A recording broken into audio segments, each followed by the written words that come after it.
Today's video is all about visiting the doctor. Whether you're feeling sick, booking an appointment, or describing symptoms, this video will help you speak English clearly and confidently in medical settings. And here's the best part. By simply listening to this video, you'll improve your English listening skills. You'll hear natural pronunciation, real-life rhythm, and emotional tone, just like native speakers use. But don't just listen, shadow with me. That means repeat each sentence out loud after I say it.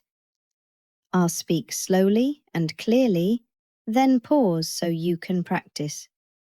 You'll train your mouth, your ears, and your confidence, all at once. This is not textbook English. These are real phrases used in clinics, hospitals, and everyday health conversations.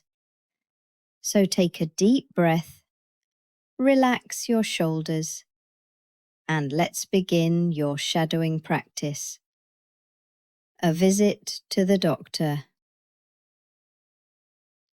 I haven't been feeling well for the past few days. My throat hurts, I've been coughing, and I feel tired all the time. I think it's time to see a doctor.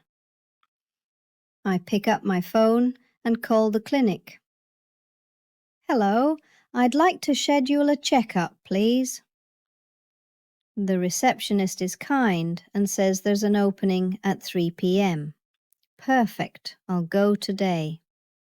I grab my ID and insurance card. I write down my symptoms so I don't forget anything. I'm a little nervous, but I want to feel better. I put on my mask and head out. The weather is cloudy and I feel weak. I walk slowly, taking deep breaths. Finally, I arrive at the clinic. Hello, I have an appointment at 3 p.m. The receptionist hands me a form. I fill in my name, age, and symptoms. Now I'm sitting in the waiting area. There are a few other patients here too. I try to stay calm and positive. Then I hear my name. A nurse leads me to the examination room. She asks me to sit and wait for the doctor. I look around quietly.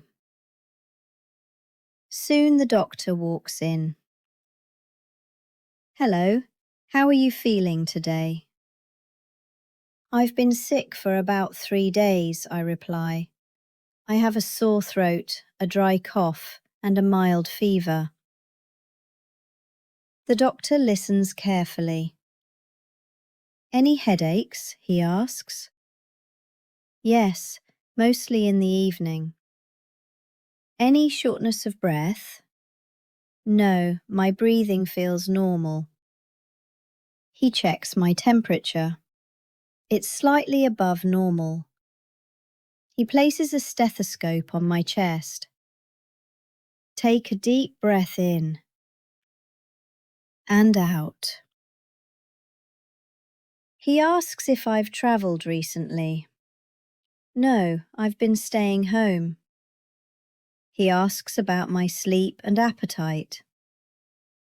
I've been sleeping poorly and eating less.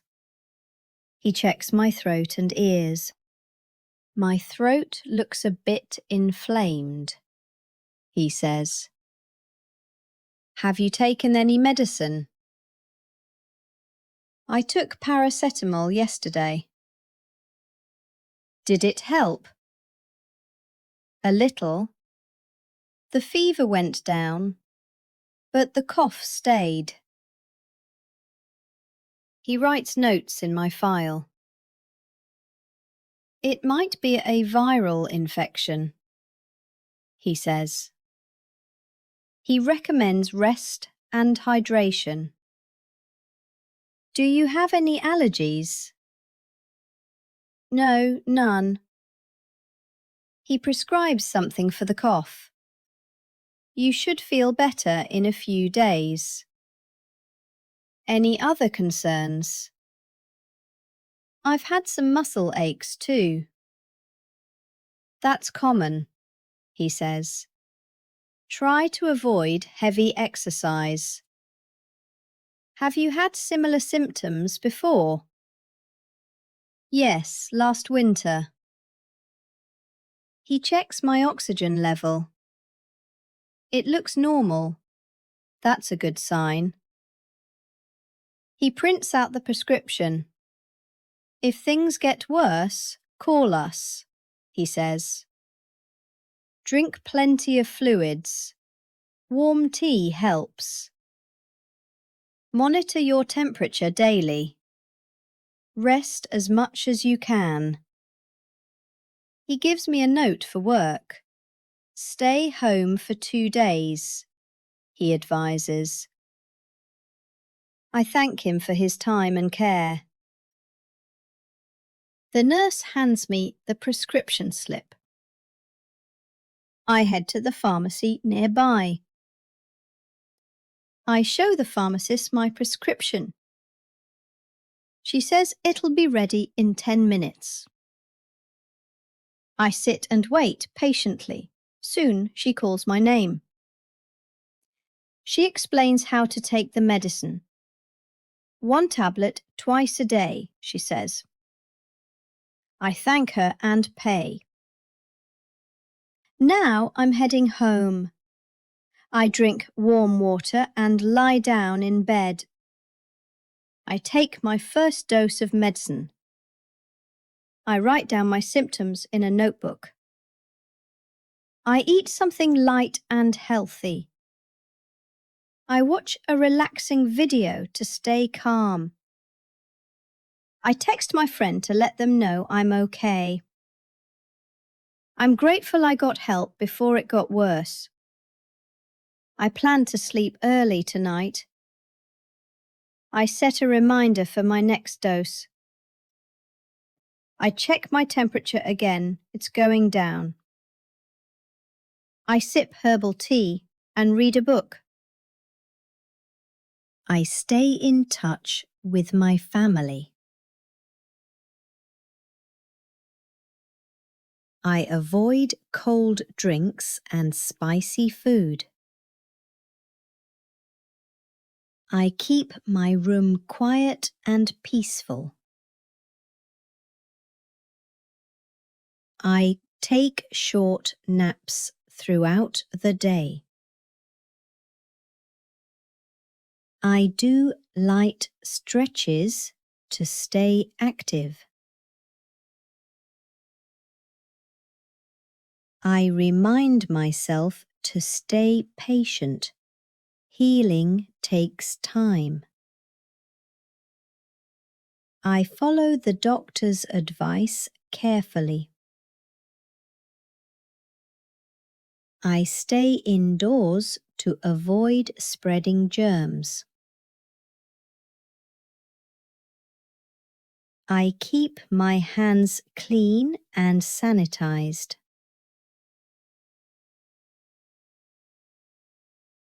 I use tissues and throw them away properly. I avoid screens before bedtime. I listen to calming music while resting.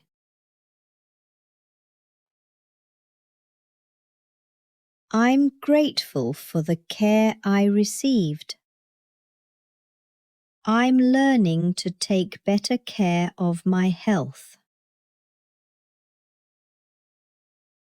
I feel more confident about managing symptoms. I plan to call the clinic for a follow-up. I prepare questions for my next visit. I write down what helped me feel better. I share my experience with a friend who's sick. I encourage others to seek help when needed. I reflect on how important health is.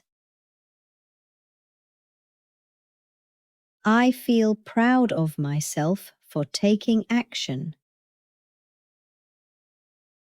I stay positive and hopeful. I learn to listen to my body. And today I feel stronger than yesterday. You did it. You didn't just watch a video. You showed up. You spoke out loud. And you practiced real English in a real-life situation. You followed a full story from beginning to end.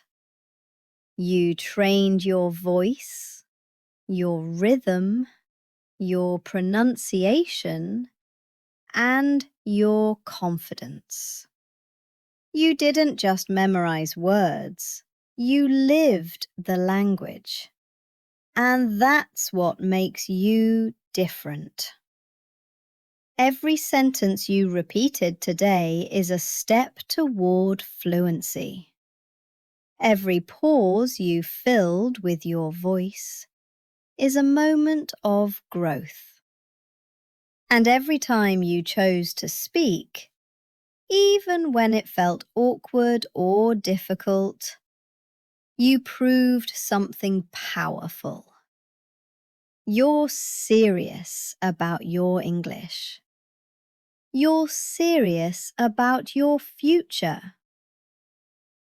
Think about what you just practiced.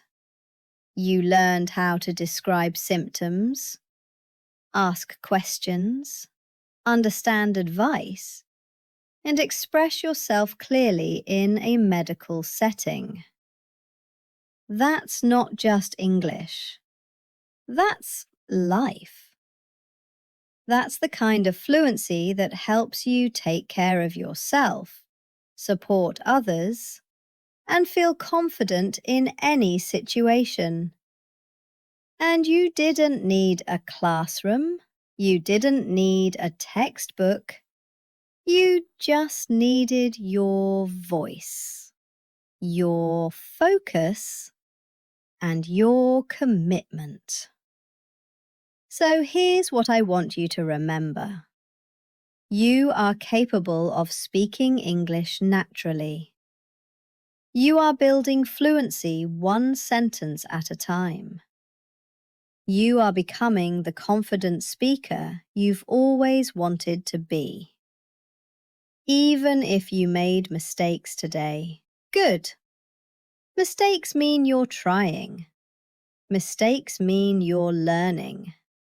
Mistakes mean you're growing. Fluency doesn't come from perfection. It comes from consistency, courage, and connection. And you've already started. So keep going. Repeat this video tomorrow. Practice while walking, cooking, relaxing, anytime you can. Let English become part of your life, not just something you study.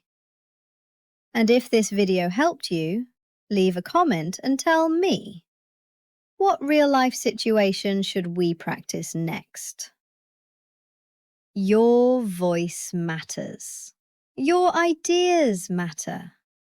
We're building this journey together. I'm proud of you, not just for watching, but for showing up, for speaking, for believing in yourself. Until next time, stay strong, stay curious, and keep speaking with heart. You've got this.